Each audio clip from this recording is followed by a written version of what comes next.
I'm going to be making a series of videos this summer teaching the unique approach to counterpoint of the Russian composer and music theorist Sergei Taneev. Taneyev's book Movable Counterpoint in the Strict Style from 1909 has a reputation, even among music theorists, of being very difficult and dense. Taneyev invents his own mathematical system to try to form proofs of his claims about how counterpoint works that can be a little bit daunting. His theory is very compelling, though, and I want to try to present his key insights in a way that would be less intimidating than just picking up the book and trying to work through it on one's own. This first video is going to go over Taneyev's summary of the rules of strict counterpoint. Renaissance vocal counterpoint, in other words. Taneyev knew the 16th century repertoire very well, and he was able to summarize all of strict counterpoint in only about 19 pages. He's really blasting through a lot of material quickly, so you will appreciate this video best if you've already studied counterpoint at least a little. There are lots of videos on my channel that go through this same type of material at a slower pace if you need a refresher. I do not particularly care about likes and subscriptions, but I do care about comments. If you have any questions, leave them in the comments section, and I will try to answer as many of them as I can. Taneyev premises his study of multi-voice counterpoint in what I'm going to call Bellermann's rule, after the 19th century composer and theorist Heinrich Bellermann, whom Taneyev cites. Bellermann's rule is that multi-voice combinations, let's say some large polyphonic texture like a 5-voice fugue, can be analyzed as multiple 2-voice combinations. For instance, a 3-voice texture can be analyzed in terms of the outer voice counterpoint, or the counterpoint between lower and middle voices, or the counterpoint between the upper voices. Similarly, 4-voice counterpoint can be broken down into 6 different 2-voice combinations, etc. If there is a voice-leading error, such as parallel octaves or an incorrectly treated dissonance, it can be identified as occurring within one of these 2-voice combinations. However, to make Bellermann's rule work, the rules for counterpoint for a combination that includes the lowest voice are going to be slightly different than for combinations that only involve upper voices. This approach allows us to state the rules of strict counterpoint entirely in terms of 2-voice counterpoint, and with only a few exceptions, we do not need any new rules for more complicated textures. There are 2 essential differences between combinations that involve the lowest voice and those that do not. The first is the treatment of the perfect fourth. Fourths are treated as imperfect consonances when they occur in upper voice combinations, such as the 6-3 chord.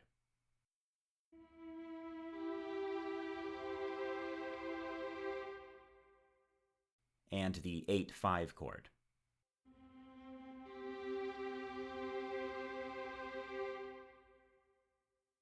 But they are treated as dissonances when they occur in combination with the lowest voice, such as in the dissonant 6-4 chord.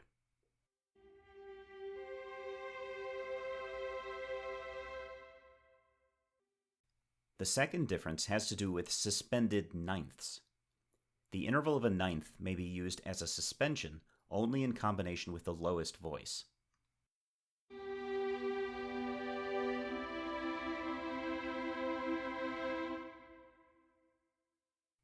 However, 9/8 suspensions are forbidden between upper parts, and they are also rarely seen in 2-voice textures.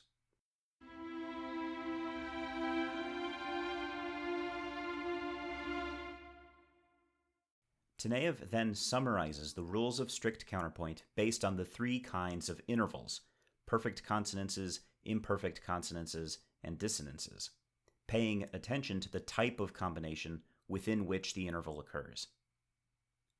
There are 4 rules regarding perfect consonances. First, similar motion to a perfect consonance is not allowed. Phrased in this way, this rule includes the injunction against parallel fifths and octaves.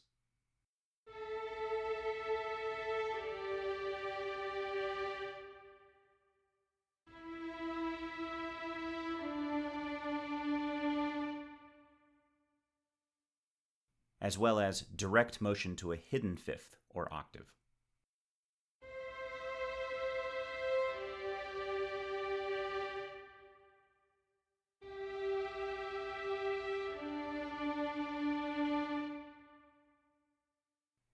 Taneyev mentions that many of the rules of counterpoint are relaxed as the number of voices increases.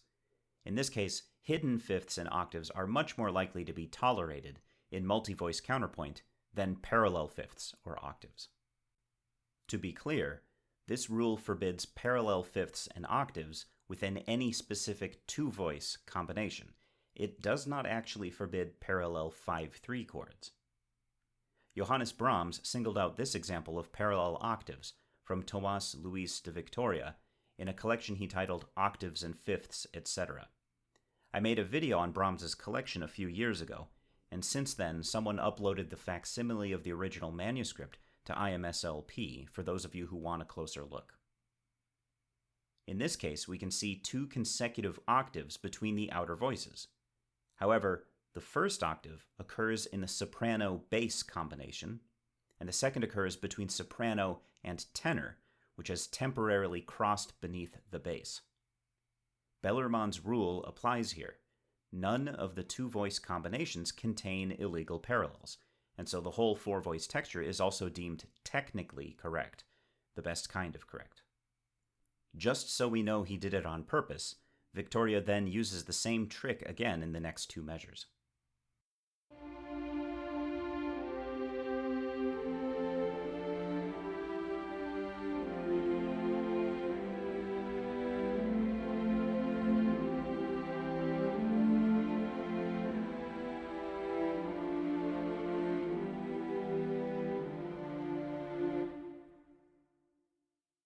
Here we can see the same type of voice crossings in a passage from Palestrina, used to mask over the fifths of parallel 5/3 chords.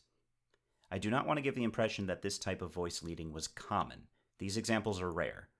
But they do reveal something about the composer's attitudes, and they lend credence to Bellermann's rule.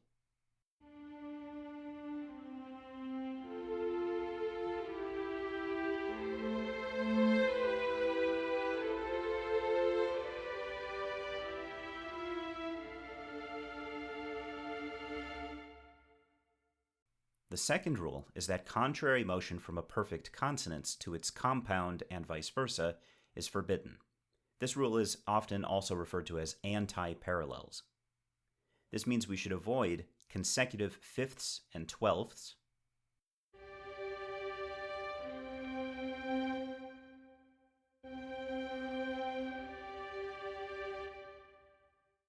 and consecutive octaves and unisons.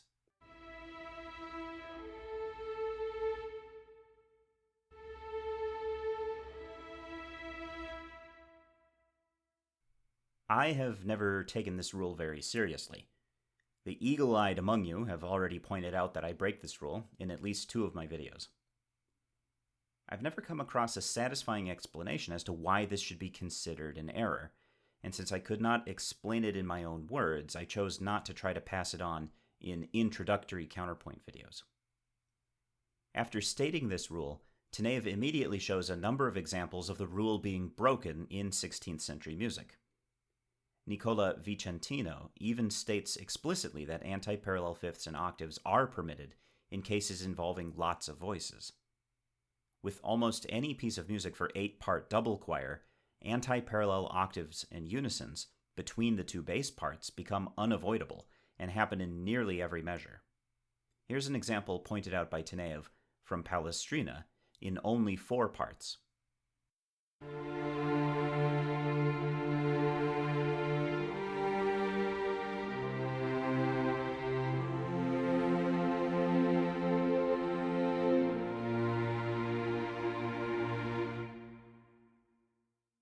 Taneyev also shows how Palestrina breaks this rule even in a 2-voice texture where it would have been very easy to avoid.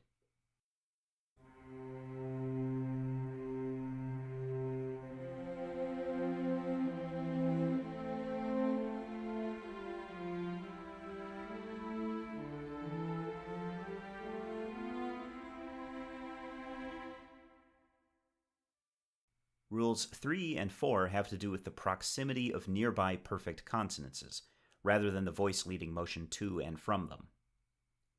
Perfect consonances of the same type are forbidden on consecutive accented beats, as in half notes from second species counterpoint.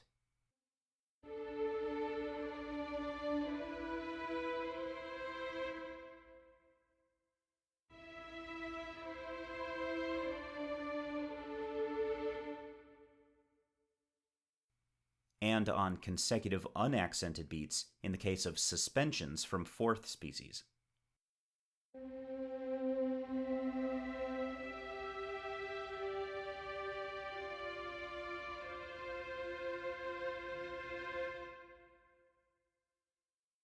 This is a soft rule that is frequently broken in multi-voice textures, and even sometimes in two-voice textures, like this example from Lassus.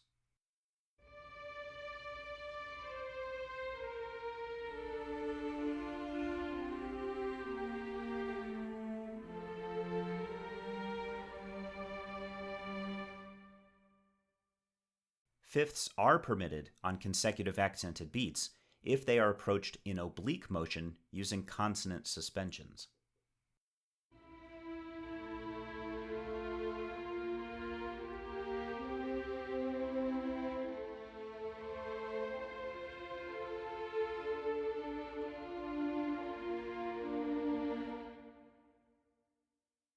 But Taneyev also points out an example of Lassus breaking the version of this rule that forbids tied fifths on consecutive unaccented beats, even in this case in two voices. It may be related to the word painting of the text, ascendit, ascend.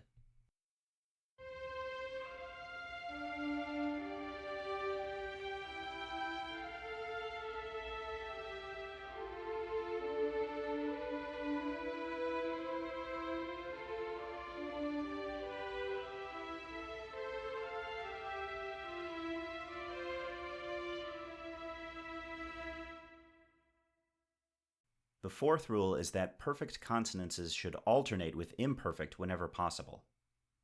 The perfect consonances are very stable, but also hollow-sounding and not very vibrant. This same example from Lassus illustrates a healthy variety of interval qualities that we should imitate. There's only one rule for imperfect consonances. Do not have long stretches of them in a row. It becomes too predictable, and the voice leading loses its independence. I made the joke in one of my classes that in counterpoint, the number of the beast is 6666. No one laughed, but I think that's because I had not instituted the proper permission structure. Other than this, imperfect consonances can be used completely freely. As for dissonant intervals, there are three main kinds, each of which has some of its own sub-rules. The most basic is the passing dissonance, which is introduced and left by step in the same direction. These must occur on weak beats and should not be longer than a half note in duration. Although they most typically occur on weak beats, passing tones do often occur on the relatively strong third beat against a stationary whole note.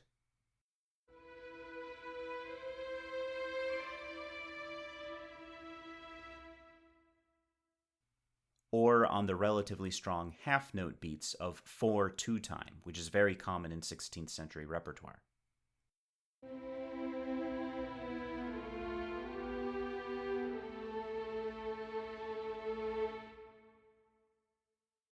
Taneyev points out that some counterpoint authors forbid the passing tone of a second that approaches a unison, but that this rule is not borne out when examining the music of the 16th century, such as this example by Palestrina, which also occurs on the relatively strong fourth half-note beat of the measure.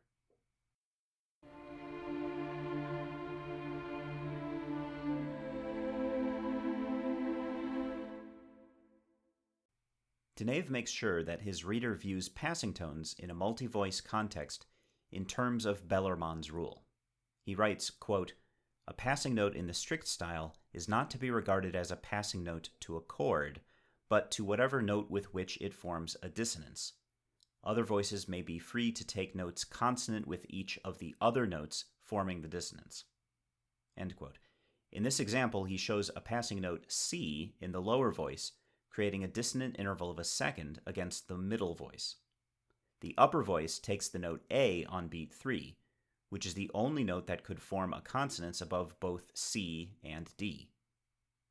As far as the upper voice is concerned, the passing tone between the lower voices is none of its business.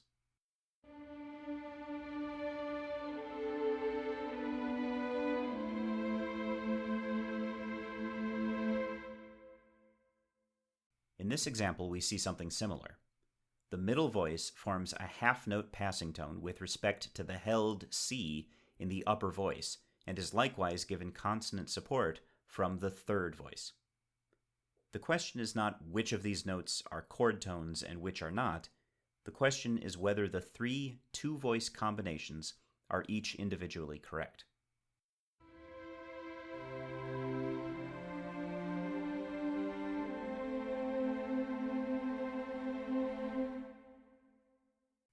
Like passing tones, neighbor or auxiliary tones are also introduced by step, but are resolved in the opposite direction. These also must occur on weak beats and should not be longer than a quarter note, as in this example from Palestrina.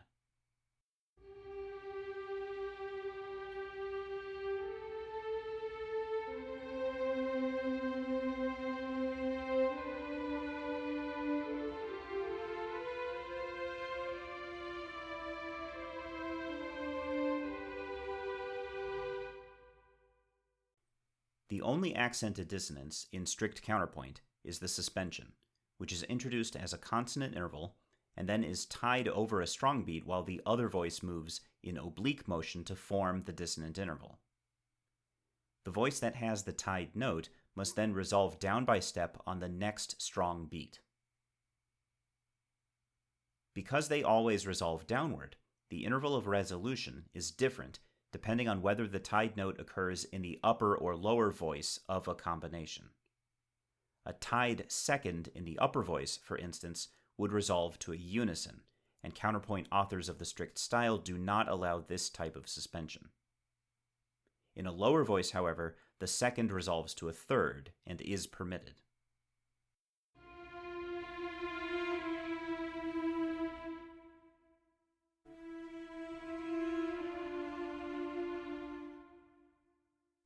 A dissonant fourth may be suspended in either the upper voice, resolving to a third, or in the lower voice, resolving to a fifth. Remember that these fourths would only be considered dissonant in combinations that involve the lowest voice.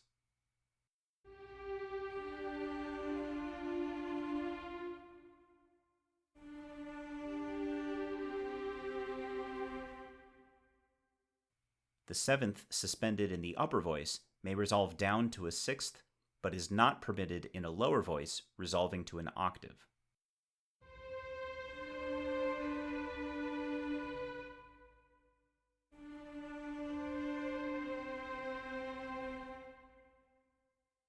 As mentioned at the beginning of the video, suspended ninths may occur in combination with the lowest voice of the texture. More specifically, though, it must also not form a 2-3 or 7-8 suspension in any other combination.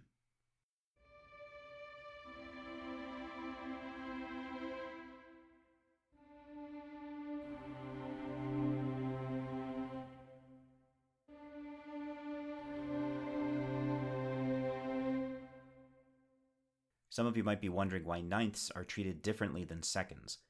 Taneyev does not address this, but I have my own thoughts on it.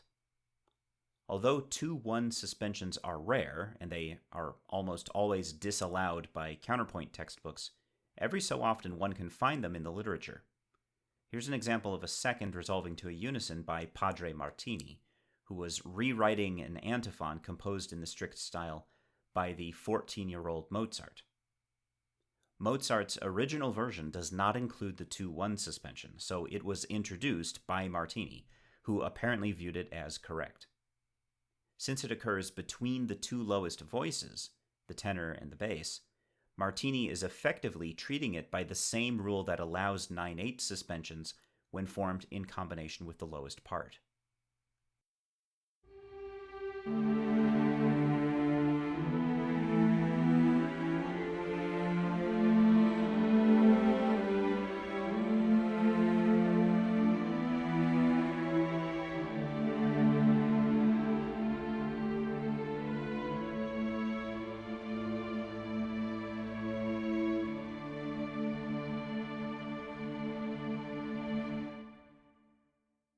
There are a number of smaller rules that go along with suspensions. The first is that a suspension that resolves to a perfect consonance should not be prepared by the same interval. This is actually just a restatement of the rule about perfect consonances on consecutive unaccented beats mentioned earlier.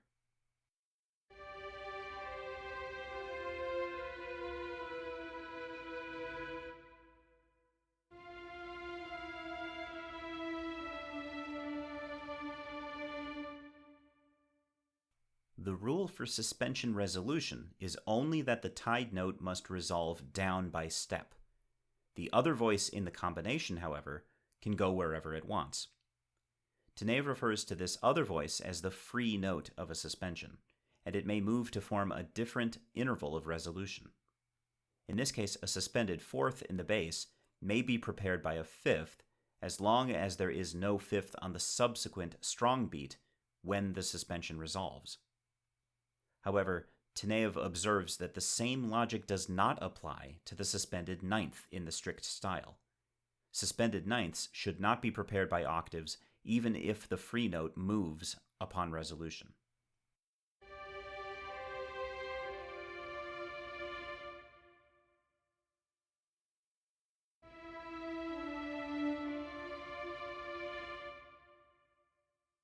The preparation of a suspension also obeys Bellermann's rule. The preparation of a suspension must form a consonant interval only in the two-voice combination where the suspension occurs. Taneyev criticizes 19th century counterpoint authors over their definition of the preparation as a consonant chord tone. In this example, Taneyev shows how Palestrina prepared a suspension in the combination of the two lower voices, while the outer voices form a dissonant passing tone configuration. The preparatory note G in the middle voice forms a consonant sixth above the note B in the lower voice. It does not matter that the note B is a dissonant passing tone with respect to some other combination.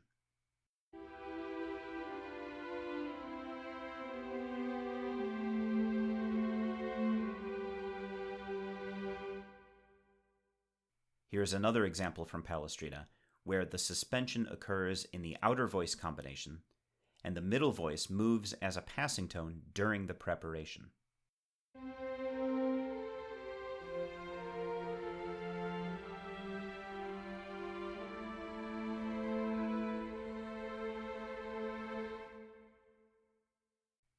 Taneyev also takes to task those counterpoint authors who claim that suspensions must resolve to a consonant chord tone. Theorists like François-Joseph Fétis normalized the suspension dissonance as something like this. The suspended note F delays the chordal third E of a C major triad, which arrives at the resolution.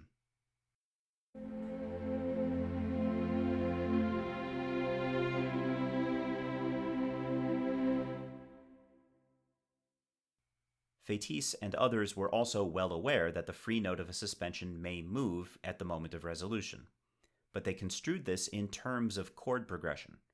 The C major triad of the downbeat, with its third replaced by a suspended fourth, is followed by an A minor triad at the moment of resolution.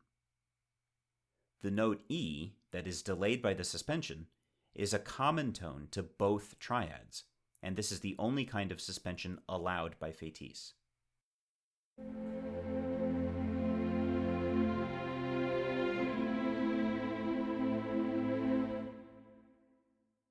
But Taneyev gives many examples of suspensions that are difficult to view as delayed chord tones. In this example from Josquin de Prez, a 7/6 suspension occurs between the upper and middle voices. The lowest voice takes the note F on the downbeat, which is consonant with both D and C, but it would not be consonant with the tone of resolution of the suspension, B flat. This lowest voice therefore ascends to the note G at the moment of resolution. Bellermann's rule applies here. The chord on the downbeat makes sense because all three combinations work individually, not because the suspended C is the delay of any particular chord tone.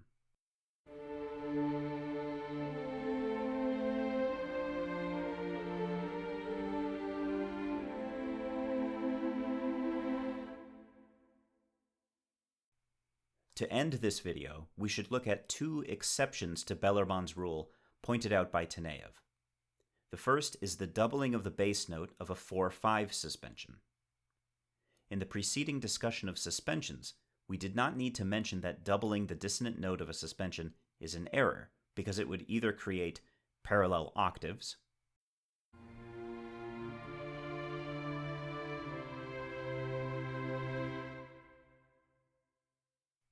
or some sort of incorrectly treated dissonance.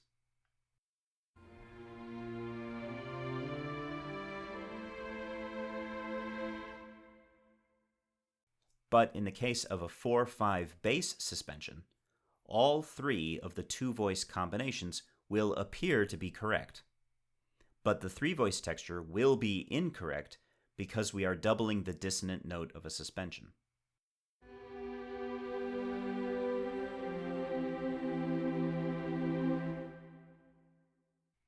Lastly, doubling the free note of a suspension can sometimes create two-voice combinations that appear to be incorrect, but actually are correct in the multi-voice context. In this example, the highest voice leaps to a dissonant ninth above the lowest voice, and this dissonance is not a passing tone, neighboring tone, or suspension. When we take the middle voice into consideration, however, we can understand the upper voice to be arpeggiating from E down to the free note of the suspension and back.